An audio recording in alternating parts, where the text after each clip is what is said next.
কোনো স্ত্রী যদি স্বামীকে একটি কথা বলে, একটি কথা বলার কারণে ওই স্ত্রী জাহান্নামের মধ্যে প্রবেশ করবে।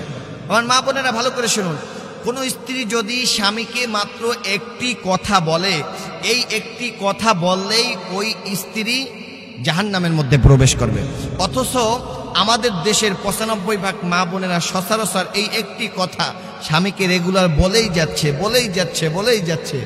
এটি জেনে বলুক আর নাপ জেনে বলুক, সে জেনে বলুক আর নাপ জেনে বলুক, স্বামীকে এই একটি কথা স্ত্রী বলার কারণে ওই স্ত্রী যদি নামাজি হয়, পর্দানিশী হয়, রোজাদার হয়, এমনকি সে যদি নিজেকে রাবেয়া বসিয়ে যদি দাবি করে, ওই স্ত্রী জাহান্নামের মধ্যে প্রবেশ করবে।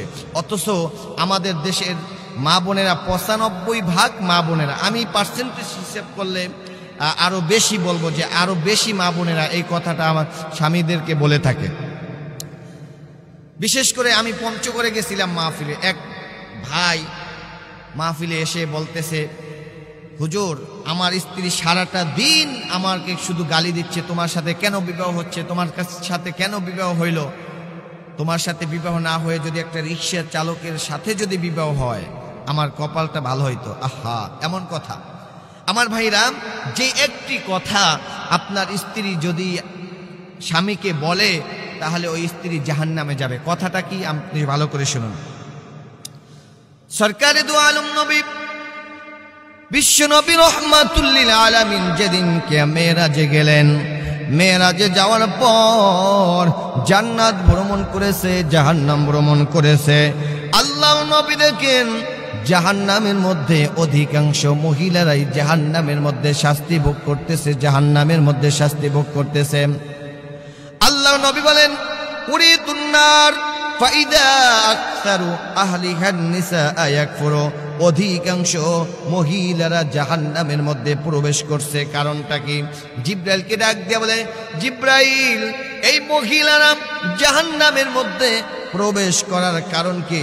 জিব্রাইল আলাইহিস সালাতু ওয়াস সালাম বললেন, ওয়াকফুরুনাল আশীরা, ও নবীজি, অধিকাংশ মহিলারা জাহান্নামের মধ্যে প্রবেশ করার কারণ হচ্ছে অবাধ্য হওয়ার কারণে, কুফরি করার কারণে। আল্লাহ নবী রহমাতুল লিল আলামিন জিব্রাইলকে ডাক দিয়া বলেন, জিব্রাইল, অধিকাংশ মহিলারা কি আল্লাহর সাথে কুফরি করার কারণে জাহান্নামের মধ্যে প্রবেশ করেছে, নাকি আল্লাহর সাথে শিরিক করার কারণে জাহান্নামের মধ্যে প্রবেশ করছে? জিব্রাইল আলাইহিস সালাতু ওয়াস সালাম ডাক দিয়ে বলেন, ওয়াকফুরনাল আশীরা, না গো নবী না, স্বামীর অবাধ্য হওয়ার কারণে, স্বামীর কুফরি করার কারণে অধিকাংশ মহিলারা জাহান্নামের মধ্যে প্রবেশ করেছে। এবার আল্লাহ নবী বিশ্ব নবী রহমাতুল লিল আলামিন জিব্রাইলকে ডাক দিয়ে বলেন, জিব্রাইল, স্বামীর সাথে কিভাবে কুফরি করেছে, কিভাবে স্বামীর সাথে কুফরি করলাম? জিব্রাইল আলাইহিস সালাতু ওয়াস সালাম বলেন, ইয়া রাসূলুল্লাহ, ইয়া হাবিবাল্লাহ, নবী গো, ওয়াকফুরুনাল ইহসান, কিভাবে স্বামীর কুফরি করে ভালো করে শুনুন।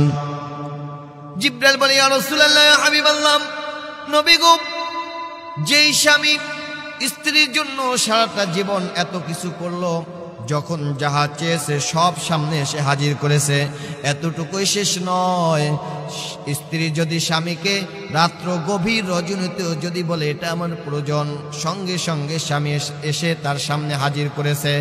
কিন্তু কোনো কারণবশত অথবা ভুলবশত যদি কোনো একটা কিছু আনতে যদি ভুলে যায়, অথবা কোনো কারণবশত যদি আনতে না পারে, পান আনতে চুন খসে, একটা শুধু ভুলের কারণে যদি স্ত্রীর চাওয়াটা যদি পূরণ করতে না পারে, সঙ্গে সঙ্গে ওই স্ত্রী সারা জীবনের কথা ভুলে যায়, সারা জীবনের ইহসানের কথা ভুলে যায়। ওয়াকফুরনাল ইহসান, সমস্ত পিছনের ইহসানের কথা নাশুকরিয়া করে, কুফরি করে।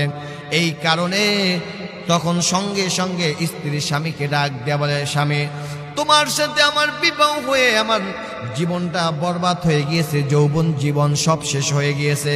তোমার সাথে বিবাহ না হয়ে যদি আমার একটা রিক্সা চালক, দিনমজুর, এমনকি ভ্যান চালকের সাথেও যদি বিবাহ হইতো আমার জীবনটা ভালো হইতো। শুধুমাত্র একটা জিনিস স্ত্রীর সামনে হাজির না করতে পেরে স্বামীর জীবনের সমস্ত ইহসানের কথা ভুলে গিয়েছে। সঙ্গে সঙ্গে যখন এই নাশুকরিয়া করলো স্ত্রী বলল, তোমার সাথে বিবাহ না হয়ে যদি অন্য কোথাও বিবাহ হতো আমার জীবনটা ধন্য হইতো। এই যে একটি মাত্র কথা বলার কারণে অধিকাংশ স্ত্রীরাই জাহান্নামের মধ্যে প্রবেশ করবে। এই জন্য আমার ভাইরা, আমার বোনেরা, ভালো করে শুনবেন। আপনি আপনার স্বামীর প্রতি নারাজ হবেন না, খারাপ ব্যবহার করবেন না। আপনার স্বামী যদি আপনার কথা না বুঝে আপনি তাকে বারে বারে বুঝান, কিন্তু তার সাথে খারাপ আচরণ করবেন না। এমন কোনো কথা বলবেন না যেই কথা বলার কারণে স্বামীর মনে আঘাত পায়। শুধুমাত্র এই একটি কথা বলবেন, একটি কথা বলার কারণে অধিকাংশ স্ত্রীরাই কিন্তু জাহান্নামের মধ্যে প্রবেশ করবে। সুতরাং আমার দেশের মা বোনদেরকে আল্লাহ তাআলা এই সমস্ত কুফরি কথা থেকে আল্লাহ তাআলা সকলকে হেফাজত করুক, আমিন।